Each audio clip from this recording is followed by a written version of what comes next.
Você já ouviu falar dos 4 cavaleiros do Apocalipse? Já. Cada um desses cavaleiros, então, no início da tribulação, eles representam um juízo de Deus. O cavalo branco é o que traz um discurso de paz, mas é a falsa paz, é o próprio anticristo. O cavalo vermelho é guerra. Vai haver guerra no mundo. Nós estamos já caminhando para isso, mas vai ser guerra, não é só uma bombinha que eu dali, vai ser guerra mundial. O cavalo negro é fome e peste. O que acontece como consequência de uma guerra de proporções globais? É morte, doenças e pestes. E o quarto é o cavalo verde. Na verdade, a tradução é amarelo, mas no original da Bíblia é chloros. Chloros no grego é verde, de clorofila, por exemplo. Sim. E muita gente fala, mas o que seria? Eu tenho uma teoria, que é o islamismo. Players China. do mundo. Não pensa em bloco. Bloco, tá. De um lado você tem os países que são tirânicos, despóticos. Tá. Irã. Irã, China, Rússia, Coreia do Norte. Esses países, eles representam uma das forças. Na Segunda Guerra, depois da Segunda Guerra, você tinha 2, né? A Guerra Fria era os Estados Unidos contra a Rússia. Sim. Hoje não mais. Hoje você tem esse primeiro player, que são os países fechados, fundamentalistas fechados. Do outro lado você tem a Europa, as nações da OTAN, com uma visão muito mais, uma esquerda cultural, né? Um marxismo cultural, liberdade, sem muitos princípios éticos, morais, liberdade total. E você tem um terceiro bloco, que é encabeçado pelos Estados Unidos, que é uma visão mais nacionalista. Né? America first, América primeiro, né? Mas fronteiras, né? Territorialista. Ele está muito mais voltado para fechar as fronteiras, para não deixar uma invasão que possa mudar a cultura, a visão de mundo. E em alguns momentos, eles têm que se aliar. Então, a Europa, a OTAN, ela precisa de quem? Precisa dos americanos, porque ela está lutando no quintal dela contra a Rússia. Enquanto isso estiver acontecendo, Jesus não volta. Por quê? Porque, do ponto de vista geopolítico, ele vai se levantar, o anticristo, num momento em que ou vai ser depois de uma guerra. Aliás, nós estamos muito perto de uma guerra agora, né? Porque os Estados Unidos descobriram que eles não destruíram todas as ogivas, não, as enriquecedoras de urânio lá, né? Eles mandaram aquelas bombas que perfuravam, mas não explodiram algumas delas. Então, essa conversa do Trump dizer, te dou 15 dias para você, isso tudo é para o povo que está lá, americano e tal, saírem. Sim. Mas ele vai guerrear, ele vai atacar, porque ele precisa destruir, né, as últimas possibilidades que o Irã tem de evoluir para uma bomba atômica. Então isso vai acontecer, não é à toa que ele mandou 2 porta-aviões, o USS Gerald Ford, que tem, juntamente com isso, bombardeiros, aquele B-2, né, que é invisível, que voa sem ser detectado, drones, os F-15, F-25. Ele está mostrando que vai rolar. Ele vai atacar isso. Ele está falando que o que ele pediu? Eu quero que vocês entreguem, né, toda a parte do aparato atômico e eu quero que vocês entreguem os mísseis balísticos. O Irã falou, não, tudo bem, o aparato atômico eu até abro mão de desenvolver, de enriquecer urânio. Mas os balísticos não. O que são os balísticos? São aqueles mísseis que passam pelas defesas, por exemplo, de Israel. O Iron Dome, né, que é o domo de ferro, não conseguiu segurar os mísseis balísticos. Eles conseguem só os Tomahawks, esses mísseis menores, mas esses mísseis de 4, 5 metros, poderosíssimos, transcontinentais, eles não seguram. O Trump ele não quer, nesse momento, acordo de paz. Nesse momento, ele quer acabar com o que ele começou. Ele achou que ele tinha destruído todos os lugares onde o urânio estivesse sendo enriquecido. Como é que chama? Fugiu a palavra aqui. As enriquecedoras de urânio, mas tem uma palavra ali que fugiu aqui. Não vou saber. O que ele quer é acabar com isso aí. Tá. Agora, e a consequência disso? O que pode acontecer? Pode ser que o Irã não tenha força para retaliar, mas pode ser que a Rússia e a China falem, bom, você está passando dos limites. Nós não vamos deixar aqui vocês entrar com com seus porta-aviões, com aparato atômico, submarino atômico no nosso quintal. Pode ser que isso escale para uma guerra mundial. Se escalar para uma guerra mundial, para não gerar uma destruição do mundo, vai ter que ter um acordo de paz. Então, numa hora dessa, é que talvez se levante o anticristo para propor uma paz, pelo menos um armistício, né, por 7 anos. Isso é muito importante, porque o anjo, ele dá a data que vai ser feita, em 7 anos. E diz que na metade dessa semana de anos, o anticristo, que num primeiro momento foi amado pelos judeus, os judeus vão aclamá-lo. Vai acabar uma guerra, lógico. Vai acabar com a guerra, vai permitir que eles vivam em paz, né? A gente não sabe o que é isso, né? A gente vive num país de paz, não sabe que é todo dia ter perigo de morrer, ataque e tal. Só que na metade ele vai entrar dentro deste templo que vai ser construído, no lugar mais santo chamado de Santos dos Santos. E ali ele vai dizer, eu sou o Messias, que vocês estão esperando. E aí o povo judeu vai se voltar contra ele. E aí, durante 3 anos e meio, ele vai atacar violentamente, não só judeus, como cristãos também. E no final dos 7 anos, Jesus aparece do céu e dá um cabo nele. E aí estabelece o início de uma era dourada de 1000 anos, onde ele mesmo vai governar na terra, reconstruir o mundo e fazer do mundo. A minha cabeça é muita coisa, né? Pra te explicar assim só. E eu fico assim, tipo, pensando, que roteiro é esse, assim? Porque lá atrás, alguém escreveu esse roteiro com uma previsibilidade. Quase 2000 anos atrás. Agora você quer pirar mais? Já. Opa, por favor. Você entende porque a cristianismo... Quem não precisa de maconha. Vocês não precisam de maconha. Oh, só ler um pouco. Cristianismo. Só ler. Só ler um pouco a Bíblia, para com a maconha. Exato. Você sabe que houve um profeta chamado Ezequiel. Ele é um profeta que foi exilado, né? Ele era judeu e foi exilado junto com todo o povo de Israel na Babilônia do Nabucodonosor, que eu te falei, né? Sim. Esse camarada escreveu uma profecia que hoje é conhecida como o livro de Ezequiel. No capítulo 36, ele diz que a nação de Israel seria espalhada por todas as nações do mundo. Isso aconteceu a partir do ano 70, né? Depois de Cristo, que Tito entrou, destruiu Jerusalém e os judeus foram espalhados. Então, ele está profetizando 600 anos antes, que eles seriam espalhados pelo mundo, mas que Deus, quando chegasse a hora, ia trazê-los de volta para a sua terra, de todas as nações da terra. Isso se cumpriu em 1948, com a criação do Estado de Israel. Quer dizer, eu ia te fazer essa pergunta que você já respondeu. Então isso tudo foi profetizado. Isso no capítulo 36. No 37, ele profetiza o holocausto. Olha que louco. É a sequência. Estou assustado já um pouquinho. Ele profetiza como? Deus chama Ezequiel, fala Ezequiel, ele pega e leva Ezequiel em espírito para um monturo de ossos. É chamada essa profecia dos vales dos ossos secos. E ele olha e Deus conversa com ele, fala, o que você está vendo? Eu estou vendo um vale cheio de ossos secos. Aí ele diz assim, porventura eles podem viver? Aí ele fala, só o Senhor sabe. Ele diz assim, então profetiza. Estes ossos são a nação de Israel. Eles vão estar destruídos, mas eu vou profetizar você vai profetizar para que eles voltem à vida. E aí ele começa a ouvir um bater de ossos, pá, pá, pá, e os ossos vão se juntando, juntas, medulas, ligamentos e tal, e fica o povo em pé. Ele diz, essa é a nação de Israel, que eu trouxe de todos os cantos da terra, e eu reconstruirei. Isso foi uma profecia de como seria que o mundo, assombrado com o que aconteceu com Hitler, que matou 6 milhões de judeus, a guerra acaba dia 8 de maio de 45, e o que eles vão fazer com aqueles judeus que foram expatriados, que estão jogados? Eles não sabiam o que fazer.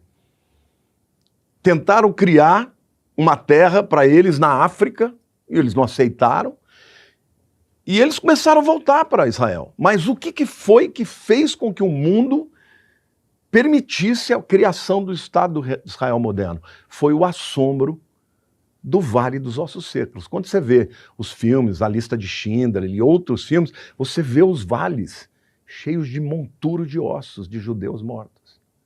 Foi isso que Ezequiel viu 600 a.C., uma profecia que se cumpriu entre os anos de 39 a 45 da Segunda Guerra. Caraca, e a gente está em que linha do tempo Então, da profecia? o capítulo 37 fala disso, do holocausto e da criação do Estado. No 48, aí é que é tremendo. No 38, 36, fala de que eles seriam espalhados e trazidos. No 37, fala de um evento dos ossos estarem tão secos e tão mortos que ninguém acreditaria que eles podiam viver. E Deus fala, profetiza porque eles vão voltar a viver. E eles são a nação de Israel, que vai voltar a viver. Sim, que tem o Estado, a criação do Estado. Em 48. Sim. Aí, o capítulo 38 fala de Gog e Magog. Agora, eu fiz um estudo etimológico de todas as palavras, indo para a história e tudo. As nações que se juntam, que virão contra Israel, são todas que estão aí. Gog é o líder, Magog é Rússia. Pérsia é o Irã. Aí tem Tubal, vários nomes ali na profecia, que quando você vai e estuda a etimologia, até na história, não é pegando interpretação de crentes, não, é da história. Sim, sim. São todas as nações que estão aí, Quer dizer, se juntando para vir contra Israel. Então, eu creio que nós vamos ver uma grande invasão, não só do Irã, mas juntando com Rússia, com China. A gente está no capítulo 38. Estamos um pouquinho antes de acontecer o 38. Pouquinho antes. E na minha opinião, quando acontecer, o mundo vai querer paz. Quantos capítulos? Ezequiel 40 e... Pô, agora você me pegou, acho que 44. Tudo bem, a gente está chegando ali no finalzinho ali do Não, livro. mas até o 38, 39, essa profecia, porque depois já fala da construção do templo, essas coisas que vão acontecer depois do acordo de paz. É, que esse capítulo, né, se a gente está falando de 45, né, 1945, levou, sei lá, 60 anos, né? Cada capítulo levando 30 anos, 40, não necessariamente é daqui a 2 meses. Não, é um capítulo que a gente está... Cara, que coisa doida. Aí você falou o negócio da tribulação. Já pirei aqui. Você falou que a tribulação é quem acreditar em Cristo. O que vai acontecer? Eu tô pirando, juro. Acho hoje nós estamos melhor episódio vivendo... da minha vida, isso aqui. Juro, eu tô doidaço aqui. Mano, eu vou separar, não tem por que eu ficar Que casado. isso? Vai acabar o mundo, eu vou ficar casado com a Emily, eu vou curtir essa porra. Que isso? Vambora. Aí você fica. Nada, velho. Mas eu acho que eu quero ficar, será que não vale? Mas se ficar, você vai ter que aguentar o que vai ter, né? Puta merda, entendi. Vai ter que ficar aqui comigo, com a minha turma. Só que Pera não, aí, você é tatuado, você não vai você querer vai morrer, ficar. você é seu primeiro a morrer, você tatuou. Eu sei. Você tava com a Marquei bandeira a lá merda, do país lá. Vai. Que isso? Qual que é a pergunta? A pergunta é, vamos lá, vamos falar da tribulação, porque pelo que você me falou é o seguinte, então vai ter o anticristo, segundo a Bíblia, né, vai ter o anticristo ele é o cara que é o falso profeta, que vai trazer uma paz, e essa paz, obviamente, vai virar um caos daqui a pouco. É só uma correção aí. Sim. Ele não é o falso profeta, porque vai haver um falso profeta. Ah, também tem O isso. anticristo é um líder político. O Entendi. falso profeta é um líder religioso. Ele vai ter o apoio de um líder religioso que vai dizer, olha, ele é o Messias que todo mundo E esperou. todo mundo vai acreditar, Todo mundo vai acreditar. e aí depois vai... Vai acreditar por conta da paz que ele vai fazer que ninguém conseguiu. Sim. Você já imaginou sentar um muçulmano, um cristão e um judeu e falar, vamos acabar com a briga, vamos aceitar Então eu cada tô um com outro? medo que eu já propus isso daqui, eu tô achando que eu sou anticristo. Porque eu propus, né? É, Um já dia é. na pauta, vamos botar os 3 juntos aqui. Talvez eu Fazer seja. Vocês têm que me matar, pelo amor de Deus. Não, brincadeira, pelo amor de Deus. O cara entende cerrado, vira corte, né? Piada. Sei lá, o cara me perseguindo aqui em Moema. Mas é o seguinte, vai vir então o anticristo, vai ter o falso profeta e Jesus vai aparecer, né? Como você falou na primeira aparição dele. Na primeira, só para aqueles que creem nele. Ele Isso. vai levá-los. O mundo vai ficar assombrado. Tem até um filme famoso, Deixados para Trás, Left Behind. Tá. Foi até feito pelo Nicolas Cage, entendeu? É esse arrebatamento que vai fazer desaparecer Então, mas milhões de Jesus pessoas. não vai trazer a paz? Antes da paz, ele vai trazer o juízo. Que é o Entendeu? tal do juízo final. O juízo que ele vai trazer para o mundo é, literalmente, vai ter o viés da natureza, vai ter terremotos, vai ter maremotos, vai ter aquecimento global violento. Tudo isso que está acontecendo, a ciência dá uma explicação, mas a Bíblia já diz. A Bíblia diz que a Terra ia aquecer muito. Tá. E que as pessoas vão morrer por causa de calor. Mas é para daqui a 100 anos, né? Não, pode. Não, Pode ser que com a vinda de Cristo isso se intensifique, entendeu? não, não Mas a quero. grande tribulação, os 7 anos da tribulação, você já ouviu falar dos 4 cavaleiros do Apocalipse? Já. Então, cada um desses cavaleiros, então, no início da tribulação, eles representam um juízo de Deus. O cavalo branco é o que traz um discurso de paz, mas é a falsa paz, é o próprio anticristo. O cavalo vermelho é guerra. Vai haver guerra no mundo. Nós estamos já caminhando para isso, mas vai ser guerra, não é só uma bombinha que outra ali, vai ser guerra mundial. Sim. O cavalo negro é fome e peste. O que acontece como consequência de uma guerra de proporções globais? É morte, doenças e pestes. E o quarto é o cavalo verde. Na verdade, a tradução é amarelo, mas no original da Bíblia é chloros. Chloros no grego é verde, de clorofila, por exemplo. Sim. E muita gente fala, mas o que seria? Eu tenho uma teoria, que é o islamismo. Você pode notar como a grande maior parte das bandeiras dos islâmicos tem verde. E, por exemplo, as mesquitas, aqueles minaretos, todos iluminados em verde. Então, eu acredito que esse cavalo verde que traz a morte é a invasão do Islã com a guerra santa deles, chamada de... Agora, Lamartine, saindo um pouco desse assunto, eu acredito que da última vez que você veio aqui, a Carol até entrou nesse assunto, mas eu também tenho muita curiosidade. Quando falam que às 3 horas da madrugada, o que tem algum simbolismo, tem alguma coisa satânica, tem algo que envolva esse horário? Por exemplo, muitas pessoas às vezes acordam, olham no relógio e falam, putz, 3 horas da manhã, e aí ficam assustadas. Existe uma simbologia em volta disso? Na verdade, eu não penso que seja só uma simbologia. Porque o mundo espiritual... Por que uma pessoa ateia não fica possuída por demônios? Por que os demônios não entram em todo mundo? Uhum. Por quê? Porque eles precisam de legalidade. Deus, quando criou um ser humano, ele não dá acesso a esse ser humano para que esses espíritos entrem e façam o que eles quiserem. Uhum. Ele só tem legalidade quando o indivíduo começa a abrir brechas para isso. Entendi. Entendeu?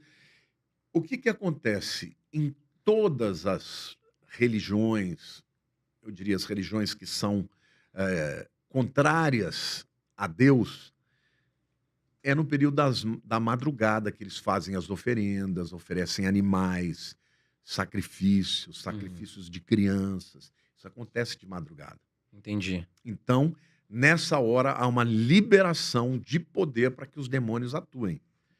E aí eles vêm, eles têm essa abertura, né, vamos dizer, um portal para eles, são autorizados a agir, e aí muita gente sente a opressão, né? Mas então não é exatamente o número 3 horas da manhã, não. É a madrugada. Mas existem sacrifícios às 3 horas da manhã. Ah, entendi. Entendeu?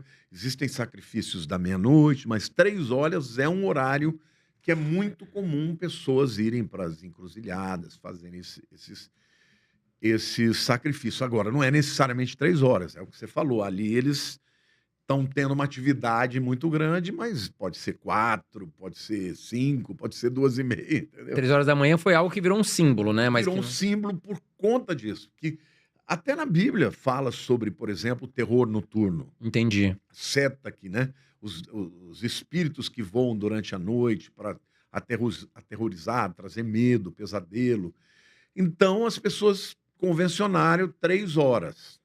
Então, eu aqui estou te dando uma explicação, mas, obviamente, isso não é absoluto. Essa é a minha maneira de entender. Quer dizer, é um horário que a atividade demoníaca é muito maior e, por isso, eles entram e começam a atormentar as pessoas. Que é exatamente no meio da madrugada, né? Você vai pegar entre meia-noite E 6 horas, a gente tem 3 horas ali, que é o meio.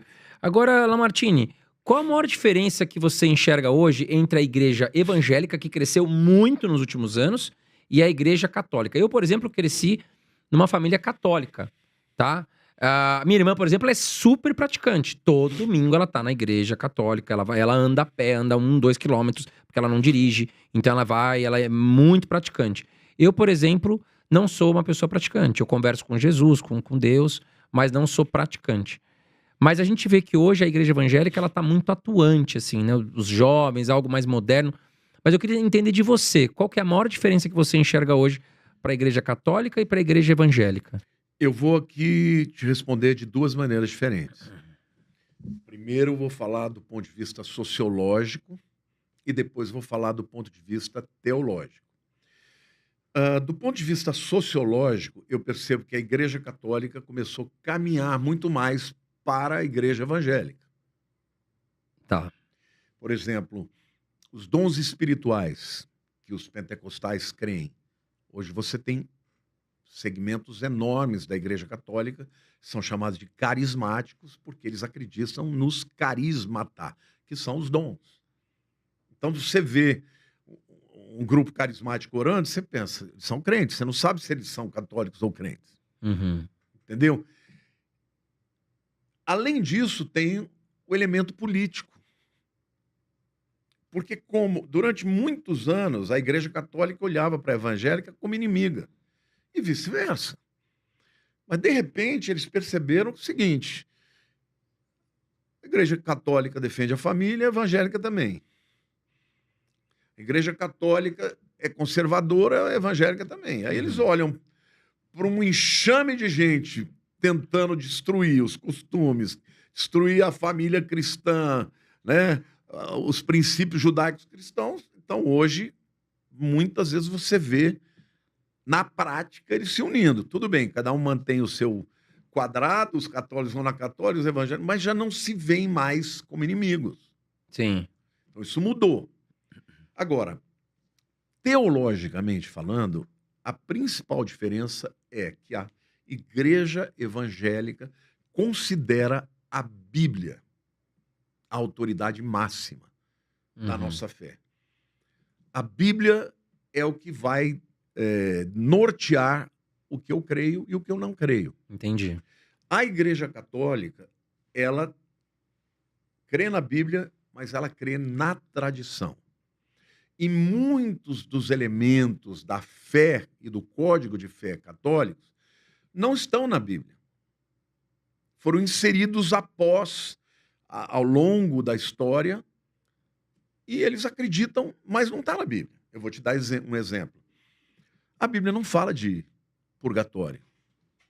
A Bíblia diz que depois que você morrer, você vai encontrar com Deus no juízo. Uhum. Mas a Igreja Católica acredita.